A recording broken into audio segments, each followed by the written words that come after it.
क्या आप जानते हैं कि इस मंदिर की ऐसी हालत क्यों हुई? ये पाकिस्तानी और इंडिया बॉर्डर पर एक गांव में वाक़या मंदिर, जिसका मैं पहले आपको क्लोज़ली एक मुकम्मल विज़िट करवाता हूँ, ये देखिएगा।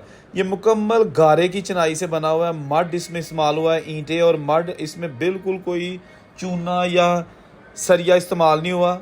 ये डबल डोम है इसका, और मैं बताता हूँ कि ये मंदिर गिरा कैसे। जब यहाँ पर मैं आया तो ये बुज़ुर्ग यहाँ पे बैठे हुए थे, जो कि 1947 की पार्टीशन के दौरान इंडिया से हिजरत करके अमृतसर का गांव कस्सोवाला से आए थे। तो मैंने पूछा, जी ये मंदिर ऐसे क्यों है, आधा क्यों काटा गया है? तो उन्होंने बताया कि ये मंदिर बहुत पुराना है और ये बहुत बारिशें हुई थी कुछ साल पहले, तूफ़ान भी आया था, तो आधा हिस्सा इसका गिर गया था, जबकि आधा हिस्सा महफूज है। और हम हर वक्त ख़तरा फील करते हैं कि बच्चे पास खेलते हैं, गुज़रते हैं, अगर ये बाकी हिस्सा भी कभी उनके ऊपर गिर गया